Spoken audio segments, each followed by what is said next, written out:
Hello, welcome to Module 7.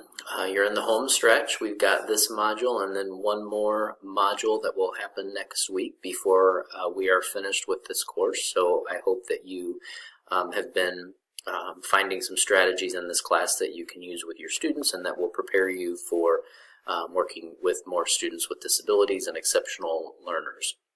We're going to jump into Module 7. I wanted to spend a little bit of time talking about accommodations and modifications, and this really comes about because of the lesson plan assignment that was a part of week 5. So I graded those this weekend, and you would have received that feedback. But one of the things that I wanted to emphasize is the difference between accommodations and modifications, because many of you, or several of you, kind of use those terms interchangeably in your lesson plan. And there is a difference between accommodations and modifications. So I wanted to make sure to spend a little bit of time this week talking about that. So an accommodation helps a student access the general education curriculum. So there are things provided during classroom instruction and assessments that are also provided on state assessments if they're permitted. So this can change how a child learns or accesses the material, the way that we present those materials, or the way that students respond. So going back to some of our universal design for learning conversations earlier in this course, we're changing their representation, we're changing the way we assess, but the standards are not changing. Students are still expected to master the content. We just might be giving them additional flexibility in how that shows. So that gets to this bullet down here. Keep intact the objectives of the content or activity.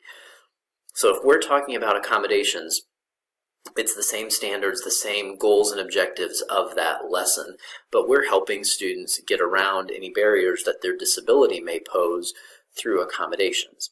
That's very different than a modification. A modification changes the course content or the instructional level. So the learning goal changes, and this can occur when we might determine that the general curriculum is too advanced for a student. So we're changing the assignment, we're changing the objective. A modification changes the what. It also can change the complexity of the information being presented. So in one of your assignments, your lesson plans, you mentioned shortening an assignment as a modification.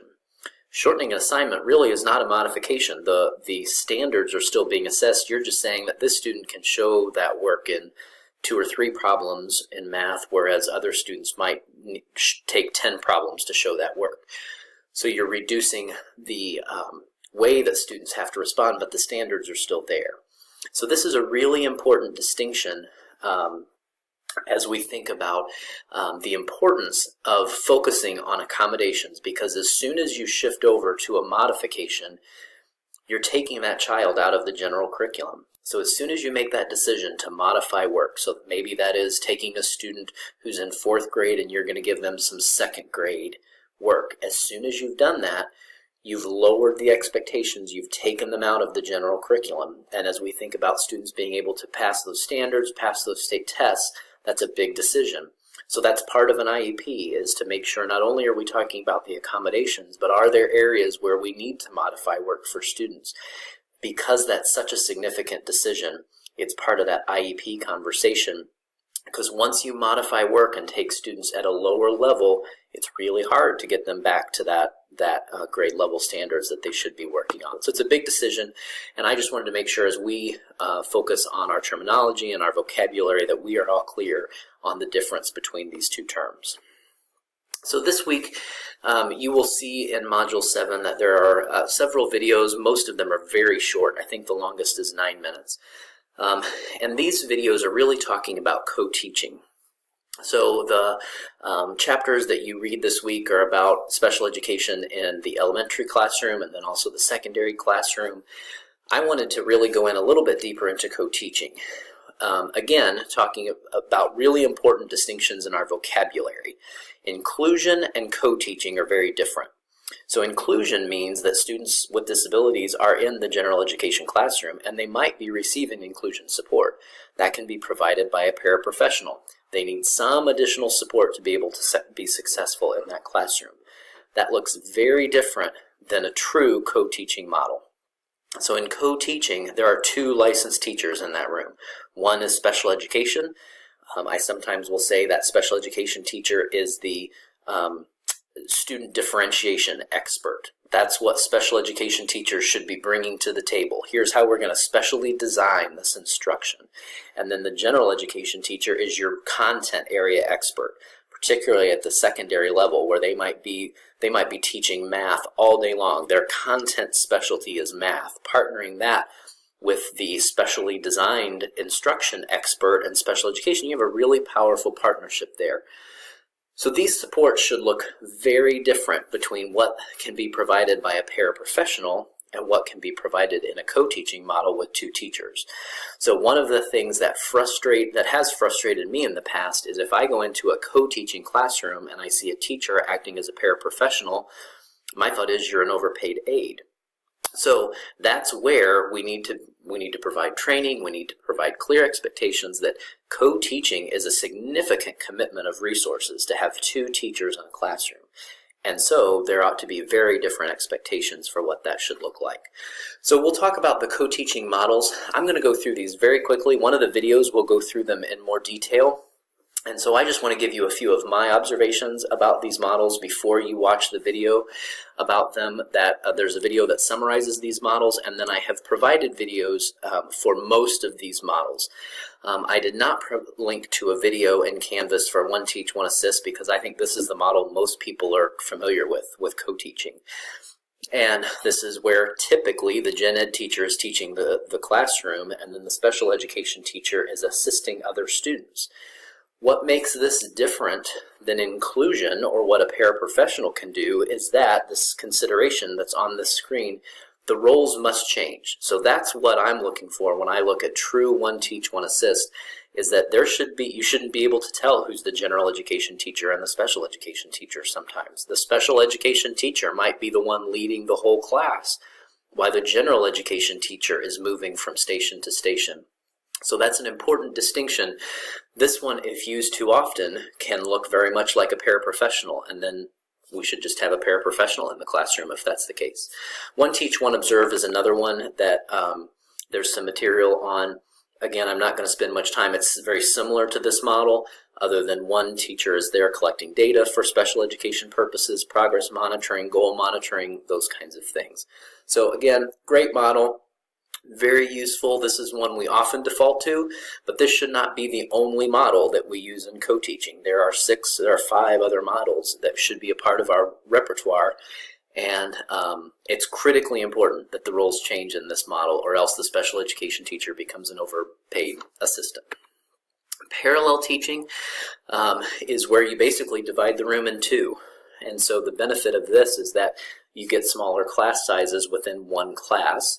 The content is typically the same that's being taught in both groups, but it can be disruptive. So you have to know your class and know whether this can work or not. One of the videos that you'll see is pretty disruptive. It would be hard for me to teach and learn in that classroom. I probably would have moved into the hallway or something like that just to break that up a little bit. But it just depends on your class. This is a great model. Sometimes I've seen this done where if it's close to a space outside the classroom, like the media center, students can go out there quickly, break up the class, do parallel teaching, and not lose a lot of instructional time. Other times you can make it work in the same classroom. It's just, again, dependent on the makeup of your class and how much disruptions may create a problem. Alternative teaching is another one that's great, where you have one teacher teaching the majority of the students, but then another teacher teaching a small group, and in this visual scenario in the back of the room. One thing that's important in this is that the groups need to change. So this small group of 4 students at the back should not always be the students with disabilities.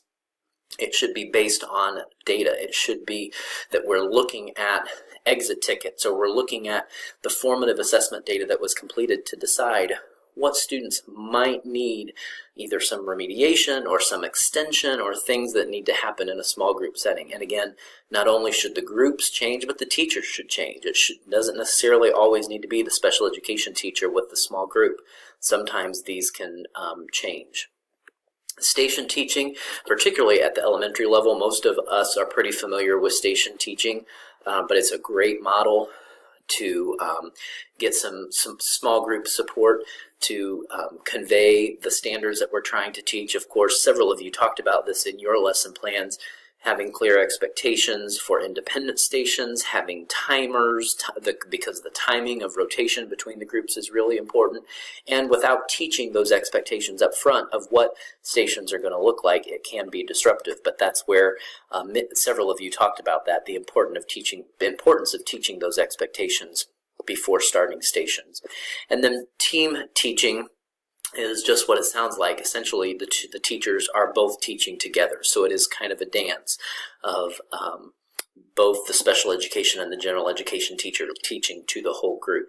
So this one is a great model, but it does require a little orchestration and maybe a little bit more planning, because you have to know what part of the lesson each person is going to do. So I included videos for team teaching, parallel teaching.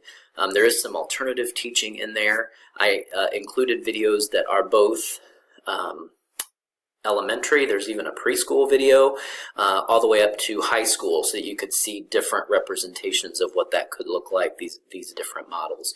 So I hope you will find that helpful. I know not everyone is able to do co-teaching. When I started in special education, I did no co-teaching. And I think I shared this in Module 1. It was a self-contained classroom. I started pushing out. When I started pushing out my students into the general education classrooms, it really was inclusion. And I really was acting as an overpaid aide. But that's where we needed to start. And then I started doing staff training, working with my principal, working with other teachers to equip them for these kinds of things, knowing these kinds of models. And then we started doing co-teaching. So it's definitely a process. Sometimes it's referred to as a marriage, because you do have to work together. Sometimes it works, sometimes it doesn't, and that's where you just have to have those open conversations and really support one another in that co-teaching partnership. So talked about this week's videos. Assignments for this week, there's a differentiation discussion where you will post a visual aid that is an example of differentiation. You'll also do a SWOT analysis that does require you to connect with another classmate. So be working on that quickly, because the week will go by quickly as they do.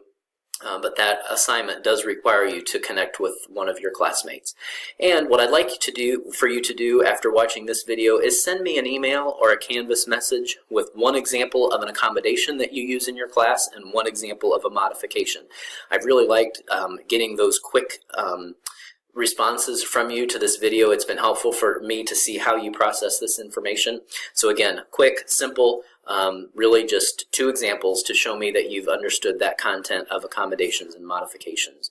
That's it. If you have any questions, feel free to reach out to me, and we will go from there and look forward to your work this week and as we wrap up this course as we head towards Module 8. Thanks a lot.